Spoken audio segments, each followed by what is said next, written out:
ఎక్కడికి పోతున్నాం? పోదామా?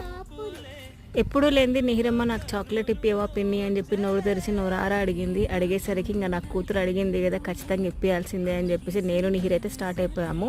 ఈ చెట్లు మా చేను దగ్గరికి వెళ్తుంటే దారి పొడవునా ఫుల్గా ఉండేటివి. ఇప్పుడు ఈ చెట్లు కూడా తక్కువ అయిపోయాయి. వీటి పేరేందో నాకు తెలియదు, కానీ ఇక్కడ ఒక చెట్టు ఉంటే ఒక ఫ్లవర్ అనేది నిహిరకు తెంపించాను. ఇదంతా మా గల్లీ. ఇది వచ్చేసి మా పాతిల్లు. మా గల్లీ గురించి పెద్దగా చెప్పాల్సింది అయితే ఏముండదు. ఒక రోడ్లు ఉండవు, నా స్ట్రీట్ లైట్స్ ఉండవు, ఏముండవు. కాబట్టి దీని గురించి పెద్దగా మాట్లాడుకోవాల్సింది కూడా ఏం లేదు. మొత్తం మట్టి ఇల్లే ఉంటాయి. ఈ మధ్య మట్టి ఇల్లు కొంచెం కూలగొట్టి కొత్తగా ఇల్లులు కూడా కట్టుకుంటున్నారు కొత్త కొత్తలు. ఈ సీడ్స్ ఏంటో గుర్తుపట్టారా?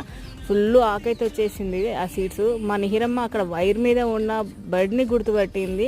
ఆ బర్డ్ని క్యాప్చర్ చేయి పిన్ని అని చెప్పేసి నాకు చెప్తా ఉంది. అన్ని ఊర్లు ఇట్లే ఉంటాయా? ప్రతి ఊర్లో ఒక ఏరియా ఉంటుంది ఫుల్ పాత గోడలతోటి. మా ఊర్లో అయితే మా ఏరియానే మొత్తం పాత గోడలే ఉంటాయి.